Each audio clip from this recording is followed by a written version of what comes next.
What's up, everybody? Welcome to Podcast Now. I'm Alex. In this video, I want to talk about Call of Duty yet again. And look, I'm not even the biggest fan of Call of Duty, but I think that this is a very interesting thing that's happening with pressure from Battlefield. It's going to be the big theme of this video, and it's really what we've talked about over the past couple months. You know, a lot of stock was put into, hey, the Battlefield beta, I believe it passed like the overall numbers for COD on Steam.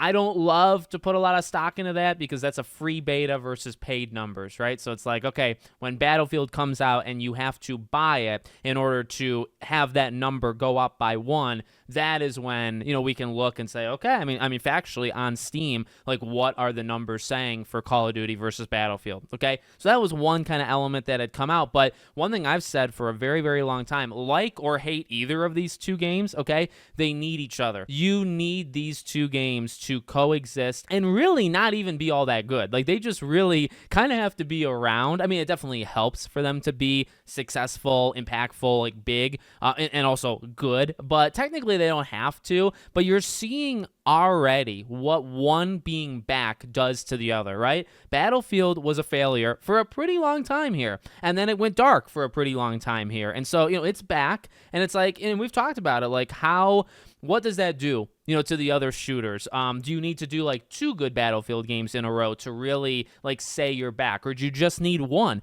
I've said I really think one good Battlefield game can really give Call of Duty a kick in the butt and really threaten it, but probably not equal it. Probably not do something like, okay, now all of a sudden Battlefield is bigger than COD. I think even with the Battle Royale and all this other stuff that Battlefield is going to do, I really think it probably takes a couple of them, and not that I want them to be annualized, but probably just a couple more, and even more often for Battlefield to really say, okay, maybe it's going to, surpass Call of Duty. So all that stuff is kind of in the past, but Call of Duty has had a target on its back for at least the last couple months, right? The numbers are big for Battlefield. There's hype again, something that has not been there in years. And then even with 2042 was not there because it just wasn't good, right? So this is really new, and you're already seeing Call of Duty bending really, right, to at least they're verbally saying it, feedback. A lot has been said about Call of Duty with all of these skins and really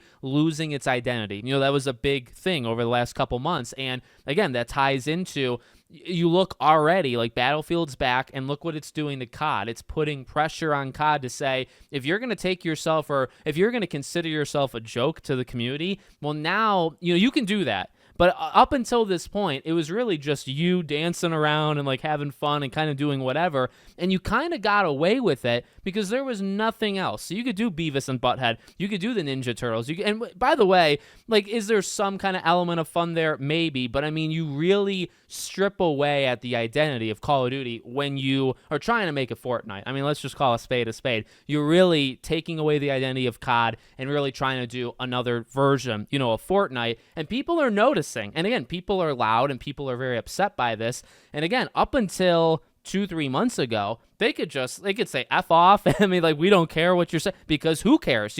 We're the only ones out there. What are you going to do? Leave us for X or Y game? There is no X or Y game. So Battlefield's back, and now all of a sudden you have this comment from Call of Duty. First off, thank you. Call of Duty has always been fueled by the community. Every match, clip, bit of feedback, you've shaped this franchise right alongside us. We know there's been a lot of conversation recently about the identity of COD. Some of you have said we've drifted from what made COD unique in the first place: immersive, intense, visceral, and in many ways grounded. That feedback hits home, and we take it seriously. So the carry forward update, operator skins and weapons from Black Ops 6 will no longer carry forward to 7, but still will work in Warzone. XP tokens and gobblegums will continue carryover. Fighting cheaters, Ricochet is adding new detection tools, secure boot TPM 2.0 on PC to stop cheaters earlier. More ahead from Treyarch, additional info on multiplayer, refined movement, zombie innovations, cross-mode progression, and much more gameplay. read the full update. So, okay, look, I'm not going to sit here and pretend like, number one, I even know every word that I just read there, because I don't. And number two, not going to pretend like I care all that much, because I try to be very, very honest with you. COD has lost me. COD has lost me for a good 10 plus years. I'm here to kind of talk about, and it's not even just like Call of Duty is bad, Battlefield's good, okay? Battlefield has been bad, again, for a while, and they're technically not back yet, right? The jury is still out. You have to actually come out with the game, and the game actually has to hit. So, I mean, I can understand even people saying, well, I'm just going to tune out, of my opinion. But what I really want to stress, and I think what's important to me, is, again, yes, I like Battlefield more, and I play Battlefield more, and I've played 6's beta. I'm going to get 6, on launch day.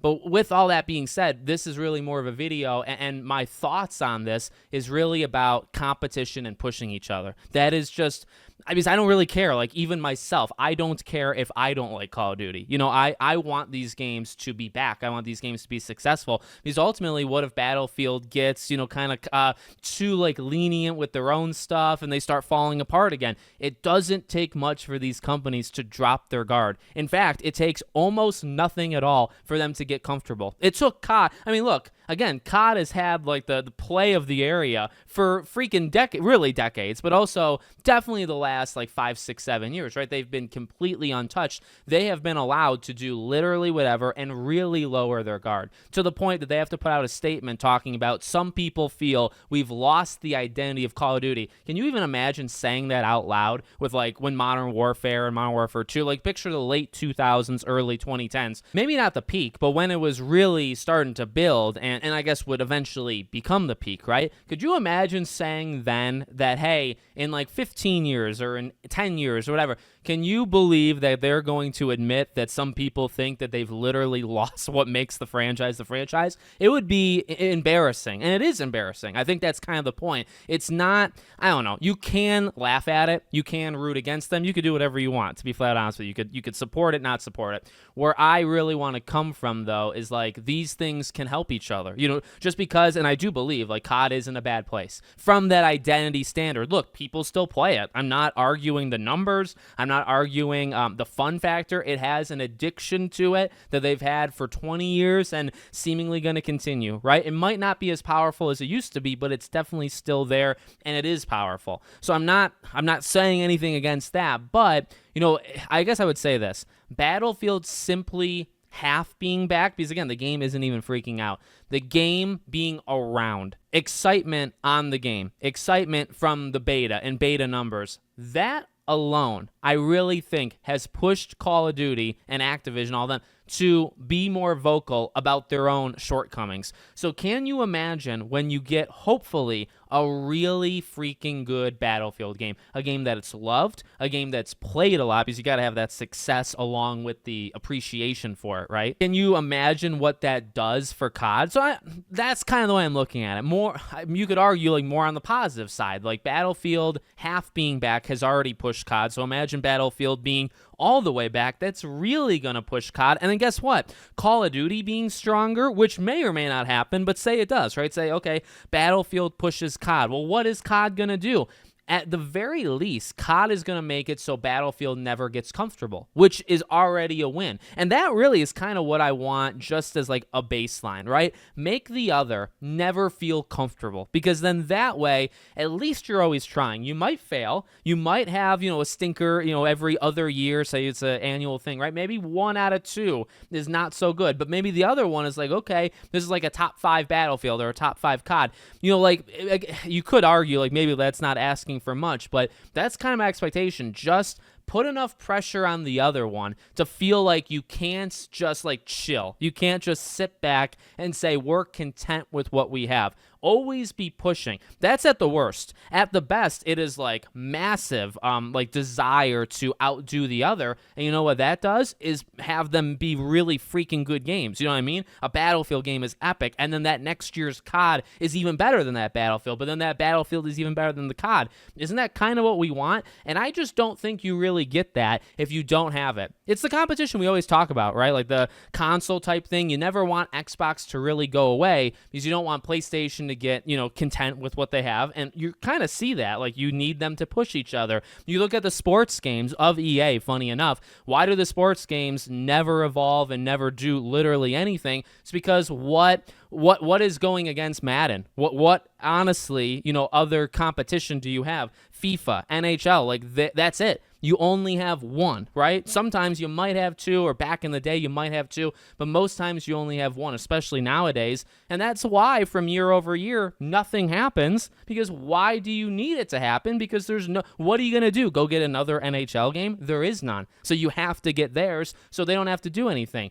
That's a sport thing, but it applies really to everything in life in this gaming area. So one good Battlefield can push the next COD. That COD can push the next Battlefield. And look, we've said this kind of before, but you're literally now seeing Call of Duty do official statements where they're admitting that they see this stuff. And it is loud, and it's getting louder. And I really think it's going to reach a peak when Battlefield 6 releases. And if COD's not very good, that's when they'll hear it the most. And then you know what? Good, because then hopefully next year's game, which probably wouldn't happen because they're on that rotation, but maybe 2 years from now, 3 years from now, that Call of Duty will elevate because they have to. So let me know what you guys think in the comments. Make sure, as always, you're subscribed to the channel, bell icon's turned on, and I hope to see you all on the next one.